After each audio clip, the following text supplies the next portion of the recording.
Hello friends, नवोदिन academy में आपका स्वागत है। हम अध्ययन कर रहे हैं आधुनिक भारत के इतिहास के अंतर्गत यूरोपीय कंपनियों का आगमन। इससे पूर्व कक्षाओं में हम यूरोपीय कंपनियों आगमन के विषय में और पुर्तगाली कंपनी के विषय में पढ़ चुके हैं। तो पुर्तगाली कंपनी विषय हमने पढ़ा था, उसमें 4-5 प्रमुख व्यक्ति रहे, जैसे Vasco da Gama, Albuquerque, Almeida, Nuno da Cunha, इनके विषय में पढ़ चुके हैं। देखिए, कुछ छूट रहा था वहाँ पर, मैं आप बता दूँ कि पुर्तगाली जो आए थे, पुर्तगालियों के आने से ही भारत में क्या जहाज निर्माण का कार्य शुरू हुआ। दक्षिण भारत में गोला बारूद का प्रयोग प्रारंभ हो गया। और जो ये डच थे, पुर्तगाली थे, पुर्तगालियों ने भारत में गन्ना उत्पादन, गन्ना, मूंगफली, चीकू, अनन्नास, शरीफा, पपीता, शकरकंद, ठीक है, टमाटर आदि की खेती प्रारंभ की थी। क्या किया था इन्होंने? भारत में आए इन्होंने क्या? गन्ना, मूंगफली, चीकू, अनन्नास, शरीफा, पपीता, टमाटर, शकरकंद, अमरूद, क्या चीज़? अमरूद, इन चीज़ों की खेती भारत में प्रारंभ की। तो कहा जाए इन चीज़ों की उत्पत्ति या भारत में इन फलों का आगमन, चीज़ों का आगमन क्या पुर्तगालियों की वजह से हुआ है। पुर्तगालियों ने ही भारत में जहाज निर्माण कार्य, प्रिंटिंग प्रेस की स्थापना की और ये सारे कार्य भारत में प्रारंभ हुए। आज हम पढ़ने जा रहे हैं डचों के विषय में। किसके विषय में? डचों के विषय में। उस दिन मैं भूल गया था ये बताना, तो प्लान मैंने आपको बता दिया। ये जो फल थे, इन्हें भारत लाने का श्रेय पुर्तगालियों को जाता है। हम आज अध्ययन करने जा रहे हैं डच ईस्ट इंडिया कंपनी के विषय में। डच ईस्ट इंडिया कंपनी की जो स्थापना हुई तो उसका नाम था बेरी गंदे ओस्ट इंडीज या United East India Company of Netherland. देखिए, नीदरलैंड या डच। तो देखा जाए तो जर्मनी में ब्लैक फॉरेस्ट से एक नदी निकलती है। ब्लैक फॉरेस्ट से एक नदी निकलती है जिसका नाम है राइन नदी। क्या नाम है? राइन।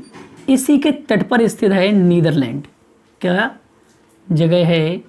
नीदरलैंड, जिसे हॉलैंड बोलते हैं। नीदरलैंड या हॉलैंड बोलते हैं। कौन सा देश? नीदरलैंड। देश का नाम क्या है? नीदरलैंड। इसे हॉलैंड भी बोला जाता है। क्या बोलते हैं? हॉलैंड भी बोलते हैं। यहाँ की राजधानी है एम्स्टर्डम। क्या है? एम्स्टर्डम। देखिए, यहाँ से अभी हम इसे समझेंगे इसलिए बता रहा हूँ। और यहाँ की जो करेंसी है उसे कहते हैं गिल्डर। करेंसी कौन सी है? गिल्डर है।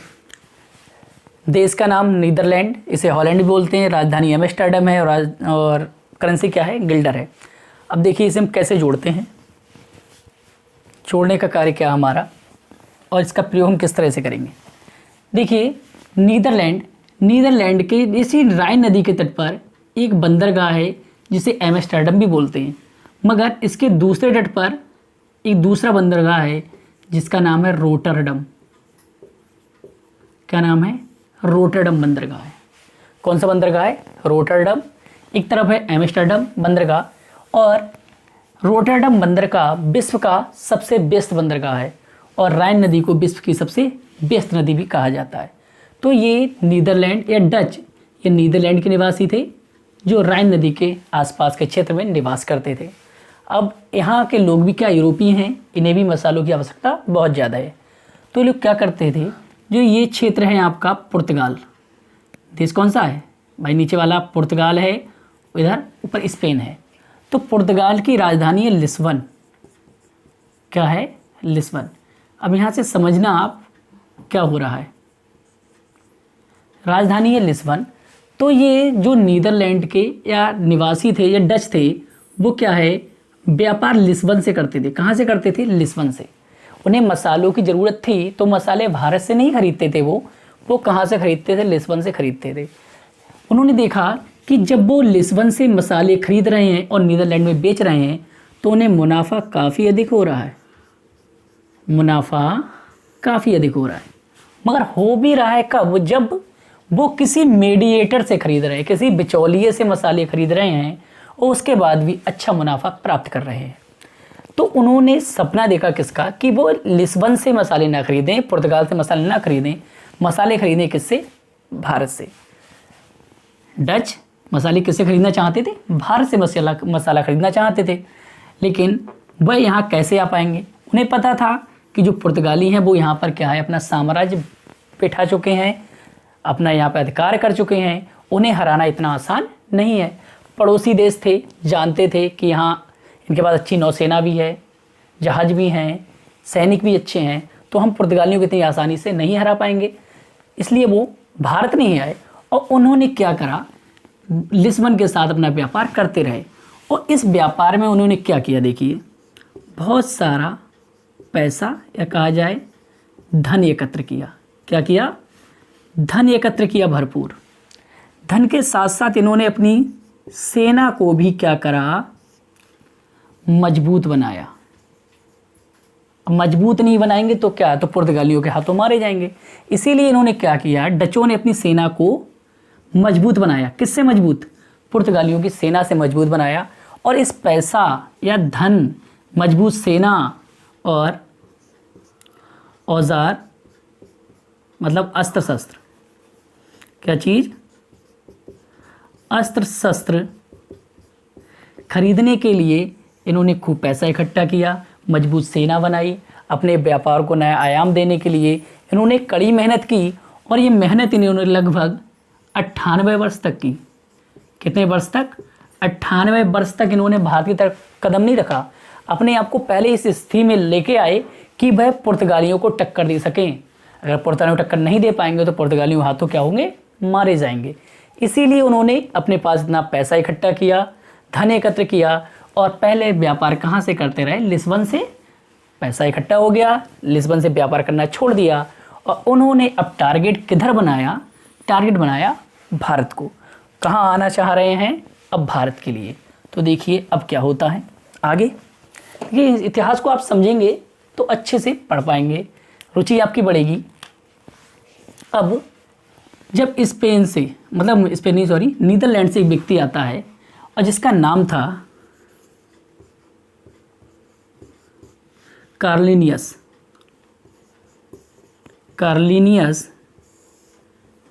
डे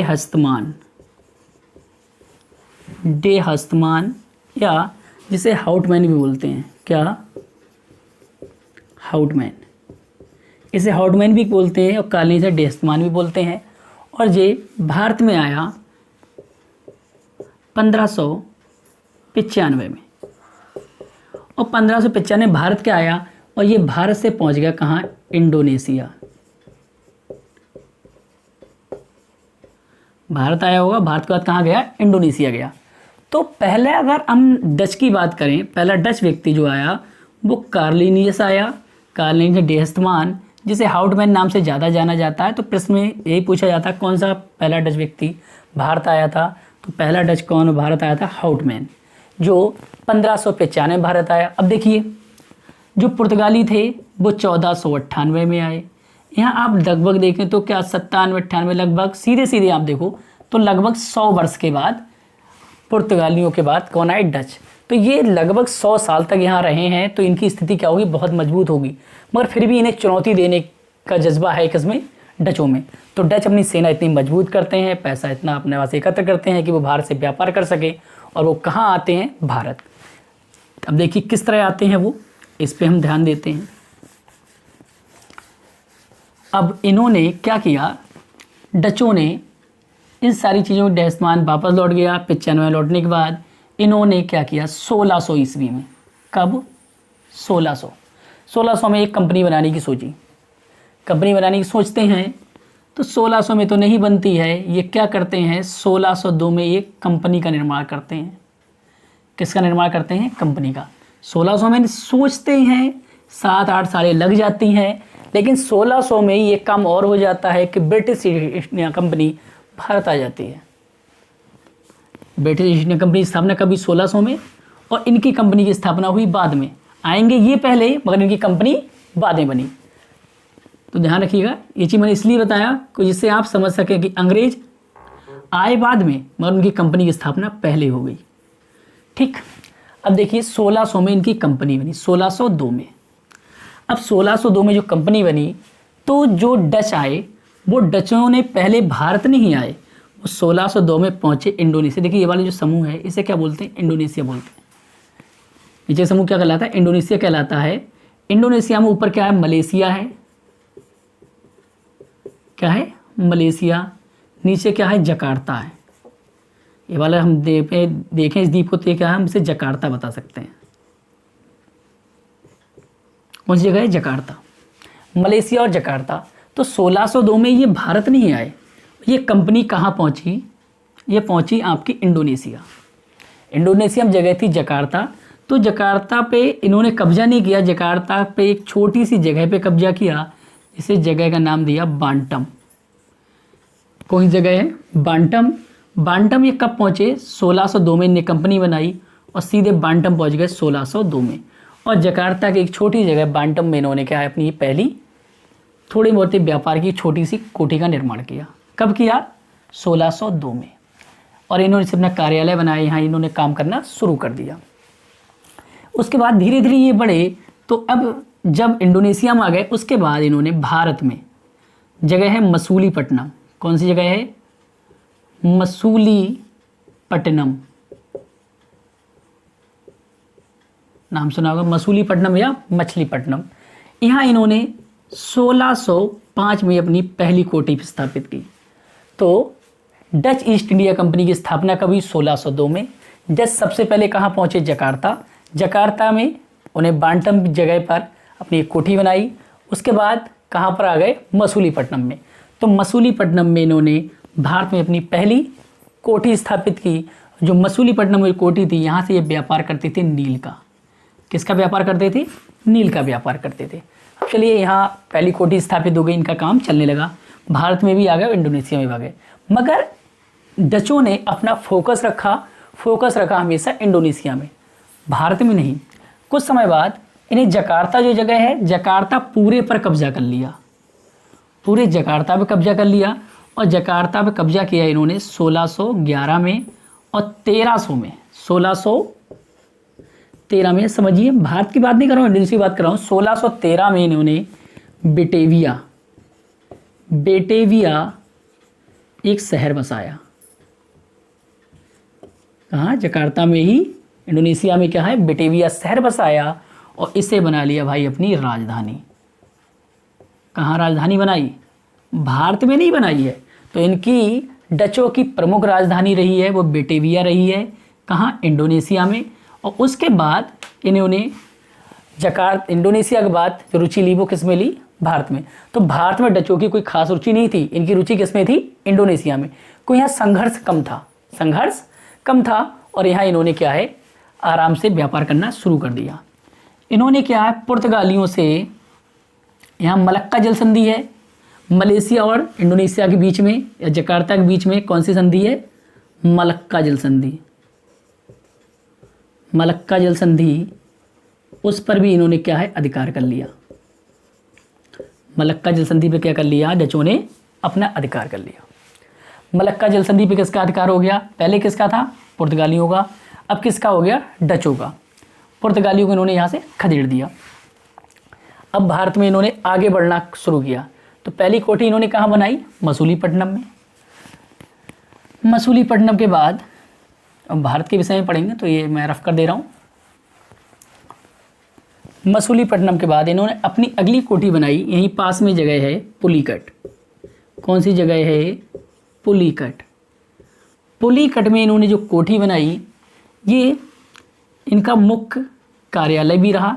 यानी पुलिकट में इन्होंने क्या बनाया, मुख्यालय बनाया। क्या बनाया, मुख्यालय। पुलिकट में इनका क्या बना है, डचों का मुख्यालय बना।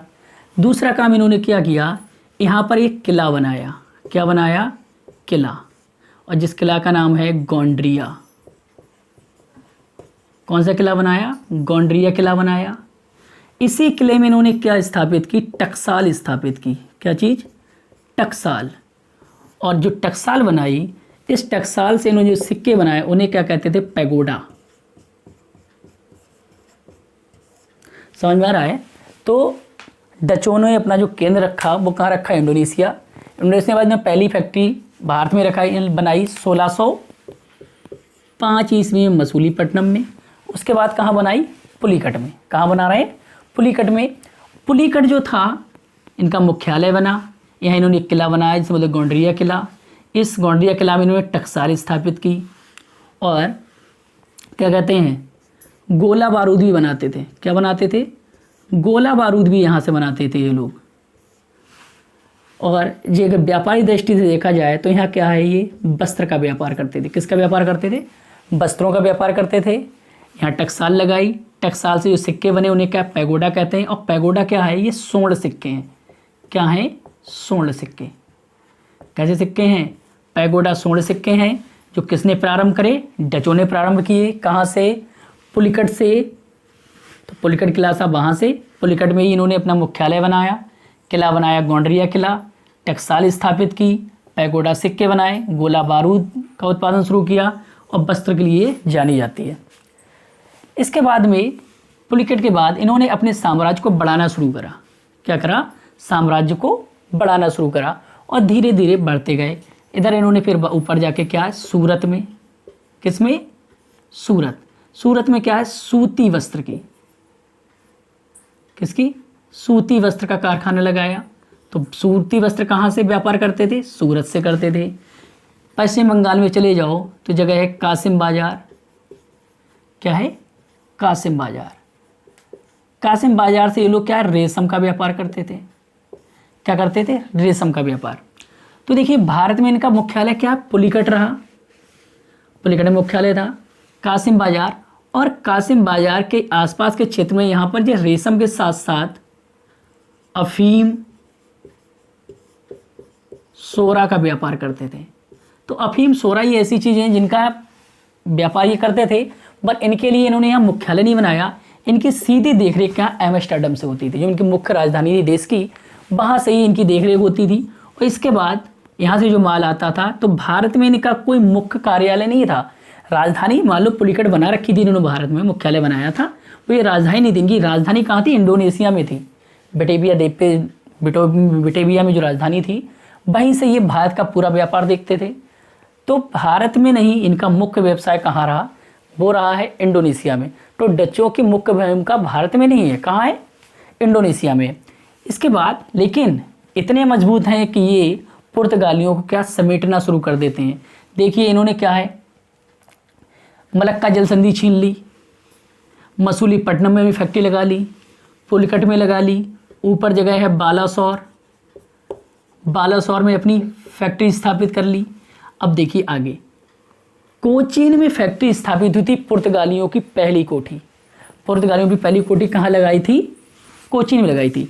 इन्होंने भी अपनी क्या है, कोचीन में फैक्ट्री स्थापित कर दी। कहाँ पर? फैक्ट्री स्थापित कर दी और पुर्तगालियों को यहाँ से कहाँ भगा दिया? ऊपर को। पुर्तगाली को कोचीन से भगाया और क्या करा, अपनी राजधानी कहाँ बना ली? कोची। अब पहले तो यहाँ चलता रहा और 1663 से इन्हें अपना कार्यालय भी कहाँ है? कोचीन बना लिया। कहाँ बना लिया? कोचीन। तो कोचीन इनकी सबसे अंतिम कोठी यहीं बनी। सबसे अंतिम कोठी कहाँ बनी? कोचीन ही बनी है डचों की। तो डचों का कोई खास रुचि भी नहीं थी भारत में, लेकिन फिर भी वह भारत में क्या, पुर्तगालियों के लिए बहुत मुश्किल चीज़ साबित हो रहे थे। पुर्तगालियों को परेशान कर रहे थे, उनके सारे क्षेत्रों को छीनते जा रहे थे। इसीलिए क्या करा पुर्तगालियों ने, जो ये जगह है मुंबई, मुंबई में क्या है, अंग्रेजों को और डचों को भिड़वा दिया। अंग्रेजों को और डचों को भिड़वा दिया। क्यों भिड़वा दिया था? पिछली वीडियो में बताया था कि पुर्तगाल की राजकुमारी थी कैथरीन ब्रिगेंजा, उसकी शादी किससे करवा दी? ब्रिटेन के शासक चार्ल्स द्वितीय से। और जो मुंबई क्षेत्र है भारत का, वो दे दिया था दहेज में। दहेज में दे दिया किसे? ब्रिटेन को। तो चार्ल्स द्वितीय था, वो यहाँ तो आएगा नहीं, तो उसने वो दे दिया ब्रिटिश ईस्ट इंडिया कंपनी के लिए। अब मुंबई पे अधिकार हो गया BEIC, British East India company का। डच ऊपर नहीं बढ़ सकते थे, बढ़ते तो उन्हें किससे लड़ना पड़ता? अंग्रेजों से। लेकिन डचों की कोशिश से कम नहीं हुई, वो अपने आप को और आगे बढ़ाने की कोशिश करते रहे। और इसी कारण क्या हुआ, 1759 में दोनों, मतलब डच वर्सेस BEIC, दोनों में क्या हुआ, युद्ध हुआ, जिसे बोलते हैं वेदरा का युद्ध। वेदरा का युद्ध। और वेदरा के युद्ध में कर्नल फोर्ड